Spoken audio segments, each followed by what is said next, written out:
حضرت ابو ہریرہ رضی اللہ تعالیٰ عنہ سے معروف روایت ہے، فرماتے ہیں کہ صدقے کے مال میں حضور نے مجھے امین مقرر کیا، پہرے دار مقرر کیا۔ تو کہتے ہیں میں پہرے پہ تھا، ایک شخص آیا، اس نے چادر بچھائی اور جلدی جلدی سے وہ غلہ، وہ کھجوریں، وہ مال اپنے کپڑے میں ڈالنے لگا۔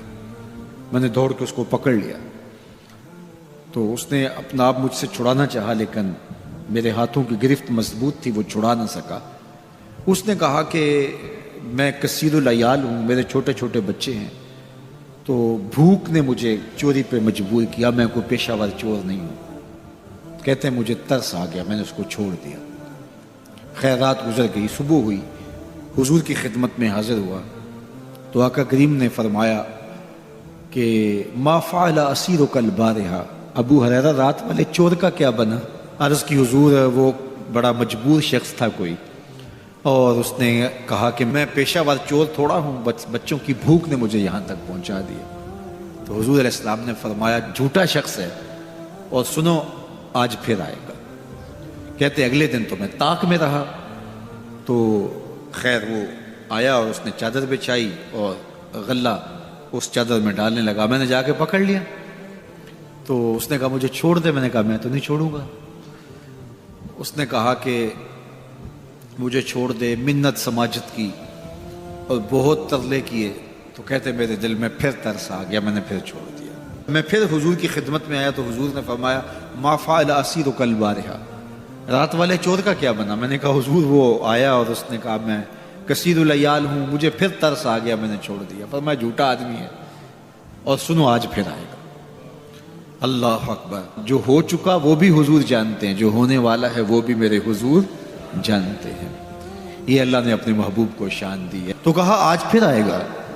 کہتے ہیں میں طاق میں تھا کہ وہ آیا، اس نے چادر بچھائی اور غلہ ڈالنا شروع کر دیا۔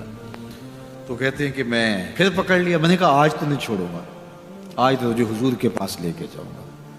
تو جب اس نے ترلے کیے، منتیں کی، میں نے کہا نہیں آج تو کوئی بات نہیں چلے گی۔ ایک دن ہو گیا، 2 دن ہو گیا، اب تیسرا دن ہے۔ اس نے کہا ابو ہریرہ میں تمہیں ایک بات بتاتا ہوں، اگر تمہیں اچھی لگے تو مجھے چھوڑ دو گے؟ کہا بتاؤ۔ کہا کہ جب رات سونے لگو تو آیت الکرسی پڑھ لیا کرو، فجر تک تمہارے پاس شیطان نہیں آئے گا۔ کہتے ہیں بات بڑی اچھی تھی، میں نے اسے چھوڑ دیا۔ حضور کی خدمت میں پہنچا تو پھر فرمایا وہ رات والے چور کا کیا بنا؟ میں نے کہا حضور اس نے مجھے یہ وظیفہ بتایا۔ حضور نے فرمایا بندہ تو جھوٹا ہی تھا لیکن بات سچی بتا گیا۔ اور پھر فرمانے لگے ابو ہریرہ جانتے ہو وہ 3 دن جو آتا رہا وہ کون تھا؟ میں نے کہا اللہ و رسولہ عالم۔ فرمایا وہ خود ہی تو شیطان تھا۔ 3 دن جو آتا رہا وہ خود ہی تو شیطان تھا۔ اب شیطان بڑا تگڑا ہے لیکن ابو ہریرہ پکڑے تو چھڑا نہیں سکتا۔ یار ابو ہریرہ پکڑے تو شیطان چھڑا نہ سکے، اگر حضرت عمر پکڑ لیں تو یہاں تو آ گیا نا، حضرت عمر کے سامنے تو آنے کی ہمت بھی نہیں کرتا۔ ان الشیطان یفر من ظل عمر، شیطان میرے عمر کے سائے کو دیکھ کے بھی بھاگ جاتا ہے۔ تو شیطان بڑا طاقتور ہے، بڑا قوی صحیح، لیکن اللہ کے مخلص بندوں کے مقابلے میں وہ بہت کمزور ہے۔ اس لیے اس راستے پہ اگر چلنا ہو تو کسی طاقتور کے ساتھ چلیں تاکہ یہ کمزور سمجھ کے حملہ آور نہ ہو جائے۔ تو ہم نماز کے اندر جب کھڑے ہوتے ہیں تو اس وقت اللہ سے سیدھی راہ جو مانگ رہے ہوتے ہیں، تو یہ نہیں مانگ رہے ہوتے کہ سیدھی راہ دکھائی دے۔ ہم دیکھ چکے ہیں حضور کے صدقے سے، تبھی تو کلمہ پڑھا ہے۔ سیدھی راہ دیکھ چکے ہیں تبھی تو وضو کیا ہے۔ سیدھی راہ دیکھ چکے ہیں تبھی تو کانوں تک ہاتھ لگا کے ہاتھ باندھے اس کی حضور کھڑے ہیں اور رخ قبلہ کی جانب کیا ہے۔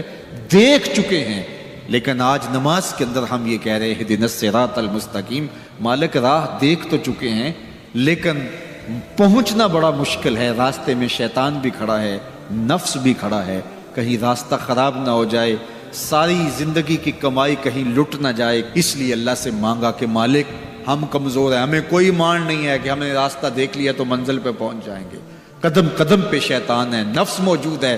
مالک تو دستے کرم بڑھا اور ہمیں منزل تک پہنچا دے، اور جب وہ کرم کرے گا تو پھر پہنچتے ہوئے دیر نہیں لگے گی۔ حضرت ابی ملیکہ رضی اللہ تعالیٰ عنہ تابعی ہیں، امام بخاری علیہ رحمہ نے دیگر محدثین نے ان سے روایات لی ہیں۔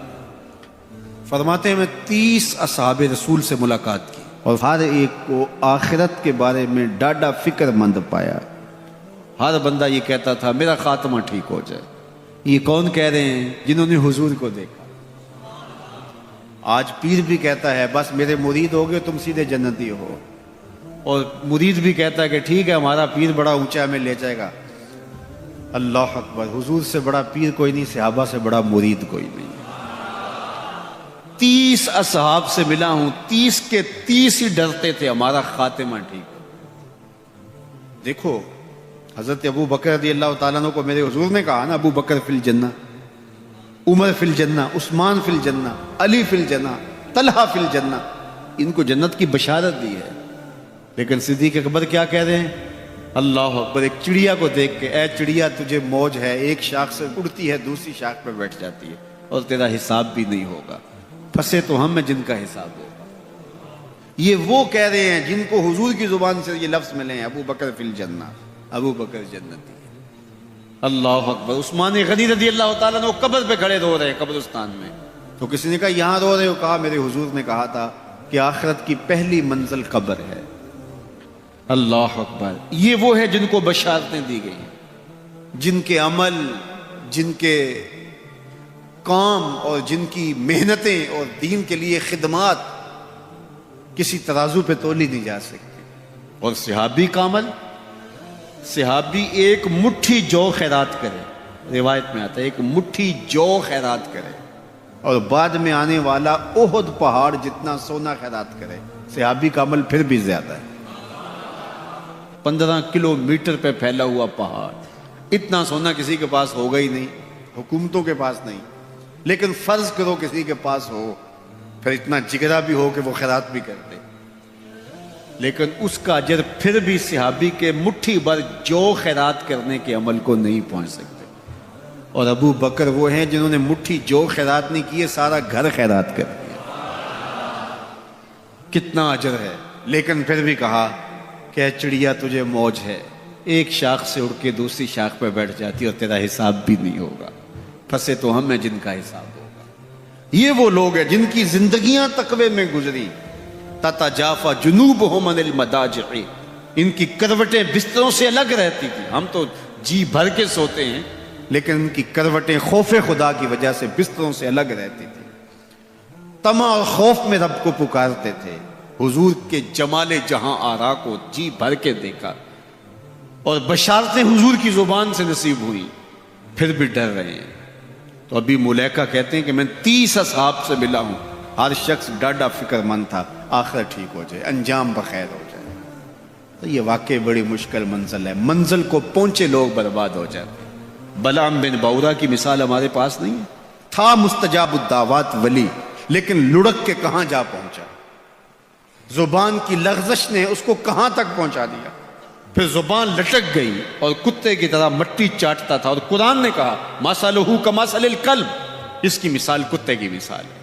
اسی لیے میاں صاحب بولے پڑھنے اتے مان کرینا تے نہ آکھی میں پڑھیا، پڑھنے اتے مان کرینا تے نہ آکھی میں پڑھیا، او جبار کہار صداوے متا روڑ دیوے دودھ کڑیا۔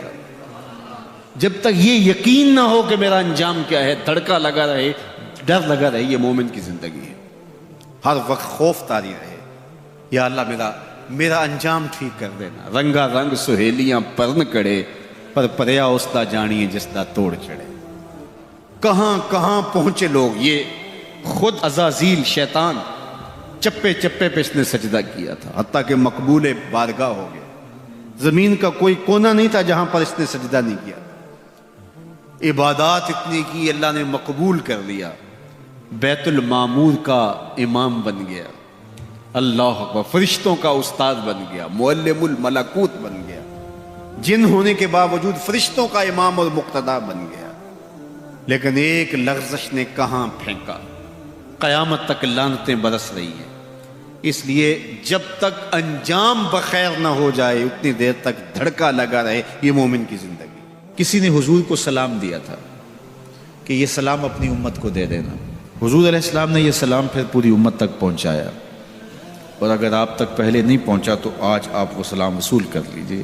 حضرت عبداللہ ابن مسعود رضی اللہ تعالیٰ عنہ سے مروی ہے، قال رسول اللہ صلی اللہ علیہ وآلہ وسلم کہ رسول کریم صلی اللہ علیہ وآلہ وسلم نے فرمایا معراج کی شب جب میں آسمانوں پہ گیا تھا تو میں ملا تھا حضرت ابراہیم علیہ السلام کو، فقال یا محمد صلی اللہ علیہ وسلم، تو انہوں نے مجھے مخاطبہ کرتے ہوئے کہا کہ اے پیارے محبوب، جب آپ واپس جائیں گے تو اپنی امت کو میرا سلام دینا۔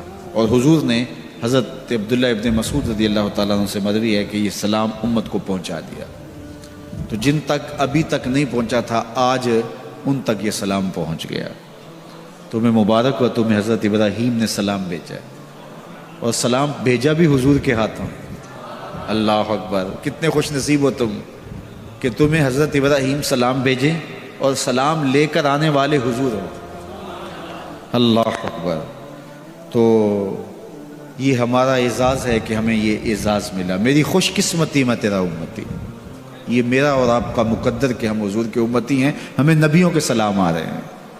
تو کہا کہ اپنی امت کو میرا سلام کہنا اور انہیں میری جانب سے ایک پیغام بھی دینا، یہ خبر بھی دینا۔ اور وہ خبر کیا ہے؟ سنو، جنت کی جو مٹی ہے وہ بڑی پاکیزہ ہے، اور وہاں کا پانی بڑا میٹھا ہے، کھیت بڑے زرخیز ہیں، جو بھی بیج لگاؤ فوراً اگ جاتا ہے۔ تو جو زرخیز زمین ہوتی ہے تو پھر کسان چاہتا ہے کہ اس میں کچھ ڈال لے۔ وہ ہمارے پنجابی میں کہتے ہیں کہ وہ زمین وتر میں ہوتی ہے، تو بیج ڈالو گے تو جلدی اگے گا۔ 5 بیج ہیں جو وہاں بو گے تو وہاں خوبصورت گلاب کھلیں گے، وہاں خوبصورت چمن آباد ہو جائے گا، وہاں تمہارا اپنا باغ ہوگا۔ اس میں سبحان اللہ کے کچھ بیج ڈال دو، کچھ الحمدللہ کے بیج ڈال دو، کچھ لا الہ الا اللہ کے بیج ڈال دو، کچھ اللہ اکبر کے بیج ڈال دو، کچھ لا حول ولا قوت الا باللہ کے بیج ڈال دو۔ کہا کہ کھیت تیار ہے، سہاگا لگا ہوا ہے، زمین وتر میں ہے، پانی وافر ہے، مٹی اچھی ہے، موسم خوبصورت ہے۔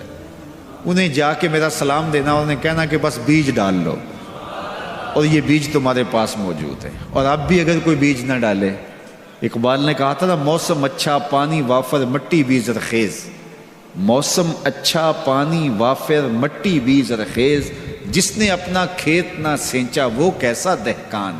تو کہا کہ یہ 5 بیج تمہارے پاس رکھے ہوئے ہیں، اور یہ بیج ہمیں ہمارے حضور نے دیے ہیں۔ کہا بیج تمہیں دیے ہیں، کھیتی فرشتوں نے تیار کر دی ہے، باغ اچھا ہے، اور یہ پکی بات ہے تم بیج ڈالو گے تو فصل اگے گی۔ اور وہاں ہوائیں چل رہی ہیں کستوری کی مہک سے، مشک بار ہوائیں۔ تو اب تمہاری مرضی ہے کہ تم بیج لگاتے ہو یا بیج نہیں لگاتے ہو۔ تو کہا کہ یہ حضرت ابراہیم نے پیغام بھیجا ہے آپ سب کے لیے، حضور کی وساطت سے یہ پیغام آیا ہے کہ جنت کی مٹی تیار ہے اور سہاگا لگا ہوا ہے، پانی بالکل تیار ہے، اور کھیت بھی ہموار ہے، بس آپ نے جو ہے وہ چھڑکاؤ کرنا ہے بیج کا۔ اور یہ بیج 5 ہیں، اگر تم ڈال لو گے تو فصل اگ جائے گی، موج کرو گے، کبھی دعائیں دو گے کہ کسی نے کوئی نسخہ بتایا تھا۔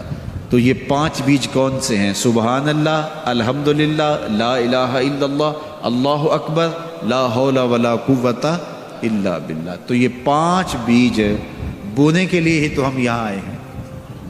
ہم گھر بار چھوڑ کے اس لیے آئے نا، گھر والے پوچھتے ہو کدھر جا رہے ہو، ہم کھیتی باڑی کرنے جا رہے ہیں۔ ہم کچھ بیج لگا کے آئیں گے انشاءاللہ، پھر جب وہ اگیں گے، بڑے ہوں گے، تو جنت میں آپ کو بھی اس کی چھاؤں میں بٹھائیں گے۔ تو انہوں نے کہا ہوگا جاؤ تم بھی کھیتی باڑی کرو، تو پیچھے سے ہم بھی فارغ نہیں ہیں، ہم بھی انشاءاللہ بیج گاڑیں گے۔ تو پڑھیے سبحان اللہ والحمدللہ ولا الہ الا اللہ واللہ اکبر ولا حول ولا قوت الا باللہ، سبحان اللہ والحمدللہ ولا الہ الا اللہ واللہ اکبر ولا حول ولا قوت الا باللہ، سبحان اللہ والحمدللہ ولا الہ الا اللہ واللہ اکبر ولا حول ولا قوت الا باللہ۔ لاکھوں لوگ حضور کی چوکھٹ پہ، لیکن ہر بندہ یہ محسوس کرتا ہے اس طرح ساری رحمتیں میرے پہ اتر رہی ہیں، میرے پہ برس رہی ہیں۔ وہ کیا کسی نے کہا تھا اور قلم توڑ دیا، اس نے کہا کہ یہ کتنی عجیب بات ہے کہ اتنے بڑے ہجوم میں، ذرا شعر کا حسن دیکھیے، یہ کتنی عجیب بات ہے کہ اتنے بڑے ہجوم میں وہ دیر تک سنتے رہے بس میری ہی داستان۔ ہر بندے کو یہی محسوس ہوتا ہے، یہ کتنی عجیب بات ہے کہ اتنے بڑے ہجوم میں وہ دیر تک سنتے رہے میری ہی داستان. تو ہر بندے کو یہی لگتا ہے کہ میری ہی وہ سن رہے ہیں. اور زہری صاحب کا انداز بڑا سادہ ہے, پنجابی لہجہ ہے کہ آقا دے دوارے تے غلاماں دیاں ٹولیاں, ایک پیا سندا اے لکھاں دیاں بولی. ایک پیا سندا اے, کوئی اردو میں بول رہا ہے, کوئی پشتو میں بول رہا ہے, کوئی پنجابی میں بول رہا ہے, کوئی عربی میں بول رہا ہے.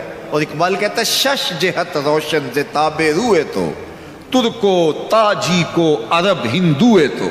حضور یہ ترک بھی آپ کے غلام, یہ تاجک بھی آپ کے غلام, یہ عرب بھی آپ کے غلام, یہ سارے نوکر آپ کے. گرد تو گردد حریم کائنات از تو خواہم یک نگاہ التفات. مجھے اپنے والد گرامی یاد آ گئے, وہ روزانہ یہ شعر پڑھا کرتے تھے, اور پڑھتے ہوئے ان کی جو کیفیت ہوتی تھی ہمیں ترس آتا تھا ان کے اوپر. ہم بالکل جب چھوٹے تو ہم خود رونے لگ جاتے تھے ان کو دیکھ کے. تو وہ روزانہ پڑھتے تھے ز مہجوری برآمد جان عالم, ز مہجوری برآمد جان عالم, تراہم یا رسول اللہ تراہم. اے محبوب دو عالم, تمام جہان کی جان آپ کے فراق میں نکل رہی ہے.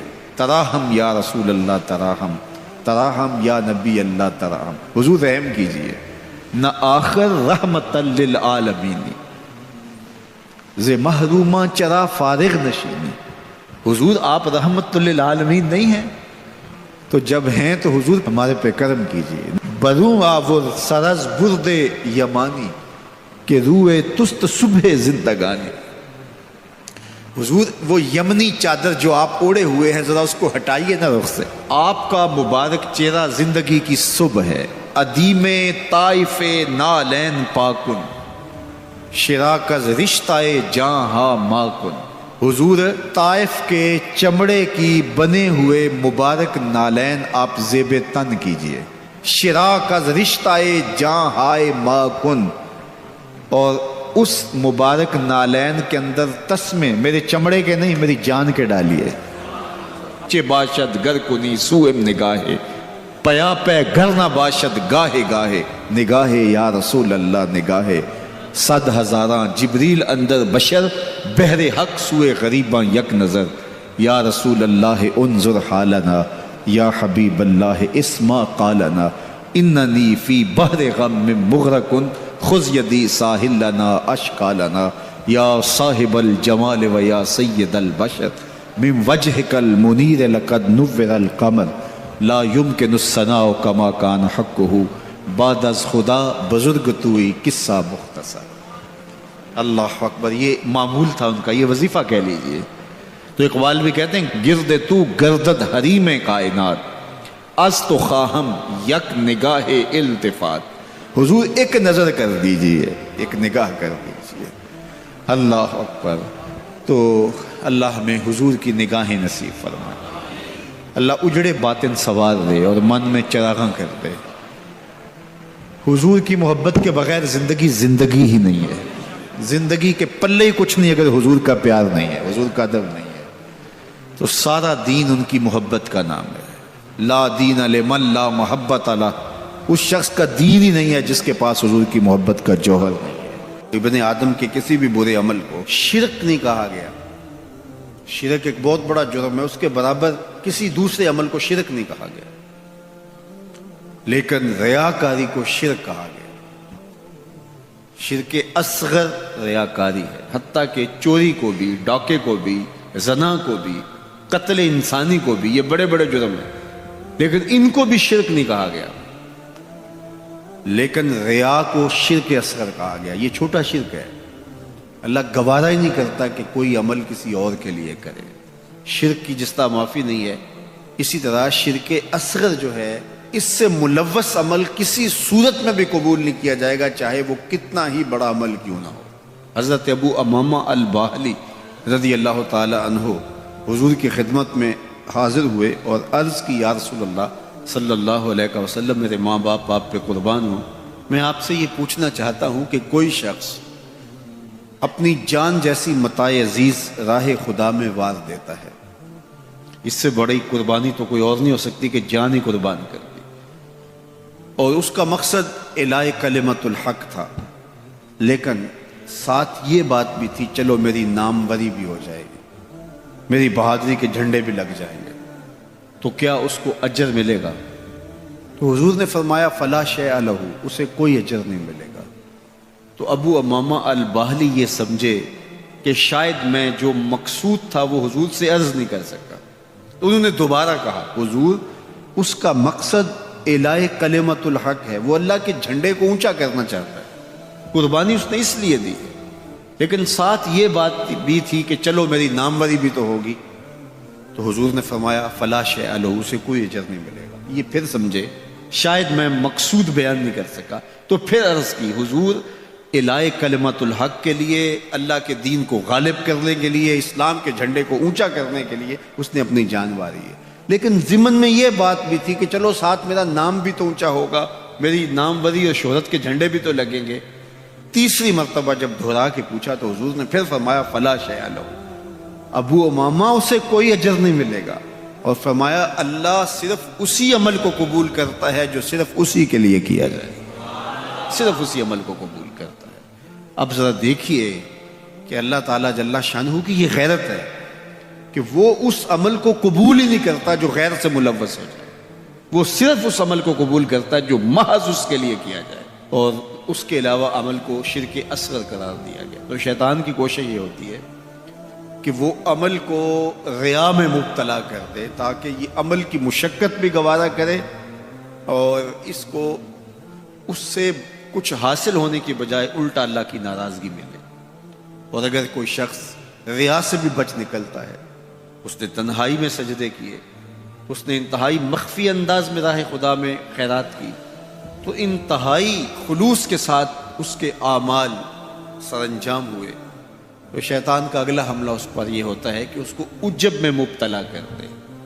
عجب کیا ہے کہ وہ اپنے عمل کو دیکھتا ہے، اپنے آپ کو دیکھتا ہے، کہتا ہے واہ یہ عمل تو میرے پاس ہے، دوسروں کے پاس تو نہیں ہے، میں تو تہجد گزار ہوں، 5 نمازیں بھی پڑھتا ہوں، صلاۃ الاشراق بھی پڑھتا ہوں، صلاۃ الچاشت بھی پڑھتا ہوں، صلاۃ الاوابین بھی پڑھتا ہوں، میں تو دن کو روزہ بھی رکھتا ہوں، راتوں کا قیام بھی مجھے نصیب ہے، میں تو تلاوت کلام مجید بھی روز اتنے پارے پڑھتا ہوں، میں یہ بھی کرتا ہوں، میں یہ بھی کرتا ہوں، کسی کے دکھلاوے کے لیے بھی نہیں کرتا۔ تو وہ اپنے اس عمل کی وجہ سے عجب میں، خود نمائی میں اپنے آپ کو دیکھنے لگ جاتا ہے، اور وہ جو عمل نہیں کر رہے ہوتے ان گناہ گاروں کو حقیر جاننے لگ جاتا ہے۔ تو یہ عجب اس کو برباد کر دیتا ہے، اور عجب اس کے عمل کے حسن کو اور عمل کے جمال کو چھین لیتا ہے۔ علامہ رومی فرماتے ہیں کہ کچھ عامل ایسے ہوتے ہیں کہ 4 دن نمازیں پڑھیں تو آسمان کی طرف دیکھنے لگتے ہیں کہ آسمان سے کوئی پیغام میرے نام آ رہا ہے کہ نہیں آ رہا، تو جبکہ یہ راستہ تو محض اس کی رضا کے لیے چلتے رہنے کا ہے، ساری زندگیاں گزر جاتی ہیں۔ حضرت ذوالنون مصری کہتے ہیں کہ میں ایک شخص کے پیچھے دوڑتا تھا اور وہ فقیر میری طرف نظر اٹھا کر بھی نہیں دیکھتا تھا، تو 40 سال کے بعد ایک دن اس نے میری طرف پلٹ کے دیکھا اور مسکرا کے کہا کہ تم میرے پیچھے پیچھے رہتے ہو، خیر تو ہے؟ 40 سال کے بعد۔ تو میں نے کہا کہ میں اسم اعظم کی تلاش میں ہوں، تو اس نے ہنس کے کہا یہ اتنا سوکھا نہیں ملتا، تو کہا میرے 40 سال بیت گئے، اور آج اس نے نظر اٹھا کے دیکھا۔ ریا کے بعد اگلا مرتبہ شیطان کے لوٹنے کا وہ عجب ہے، وہ اس کے اعمال کو مزین کر کے اس کے سامنے رکھ دیتا ہے، اور وہ سمجھتا ہے کہ یہ میرے پاس یہ عمل ہے، اوروں کے پاس نہیں ہے۔ لیکن اللہ کسی کے اعمال کا حجم نہیں دیکھتا، اللہ تعالیٰ جل شانہ بندوں کے عجز کو دیکھتا ہے۔ وہ گناہ جس گناہ کے بعد جو ہے وہ شرمندگی ہو جائے، اس نیکی سے بہتر ہے جس نیکی کے بعد عجب اور تکبر پیدا ہو۔ اللہ کو وہ آنسو قبول ہے جو ندامت کے ہیں۔ سب سے اچھا کام، سب سے بہتر وظیفہ اس کا ہے جو قرآن خود بھی سیکھتا ہے اور اوروں کو بھی سکھاتا ہے۔ تو اس کتاب سے جڑ جاؤ، اس کتاب سے وابستگی اختیار کرو۔ جس رات کے دامن میں قرآن نازل ہو وہ رات تو افضل ہو، وہ رات تو 1000 مہینے سے اشرف ہو۔ اللہ اکبر۔ تو پھر مجھے بتاؤ کہ جو قرآن کو اپنی روح میں بسا لے، جو اپنے اعمال کو قرآن کی تعلیمات کے تابع کر دے، جو اپنے دنوں کو قرآن کے اجالوں میں گزارے، اپنی راتوں کو قرآن کی تلاوت میں بسر کرے، دن کی تنہائی میں اور رات کے اجالوں میں قرآن پڑھے، بتاؤ وہ کتنا اشرف ہوگا۔ اس لیے میرے اور آپ کے آقا و مولا نے فرمایا راتوں کی تنہائیوں میں اٹھ اٹھ کے قرآن پڑھا کرو اور قرآن پڑھتے ہوئے رویا کرو، اور اگر رونا نہ آئے تو رونے کی کوشش کیا کرو، کوشش کیا کرو، رقت پیدا ہو جائے تمہیں قرآن کی تلاوت کرتے کرتے۔ حضرت داتا گنج بخش علی حجویری علیہ رحمہ سے ایک مرید نے کہا حضرت اگر رونے کی کوشش کریں پھر بھی رونا نہ آئے، فرمایا پھر اپنے مقدر پہ رویا کرو، تم اتنے سنگ دل ہو گئے ہو کہ تمہاری آنکھیں آنسوں کا خراج نہیں دیتی ہیں۔ تو اس کتاب کے ساتھ جڑ جاؤ، تعلق کو مضبوط کر لو، اور اس کتاب سے وابستگی تمہیں دنیا آخرت کی بہتری کی ضمانت فراہم کرے گی۔ اور یہ کتاب زندہ ہے، اس کا پیغام کبھی فرسودہ نہیں ہوا، اس کا پیغام کبھی پرانا نہیں ہوا، ہر دور کے تقاضوں سے یہ کتاب ہم آہنگ ہے، اور یہ کتاب ہر شخص کی ضرورت کی کفالت کرتی ہے۔ اور پھر اللہ نے اس کو اتنا آسان کیا ہے، اتنا جامع بنایا ہے کہ ہر طبقہ زندگی کے شخص کے لیے قرآن کافی ہے، ہر شخص کی ضرورت کا کفیل ہے۔ اس کو ایک عام شخص پڑھے تو اس کو بھی نور ملتا ہے، ایک نکتہ بین شخص اس قرآن کا مطالعہ کرے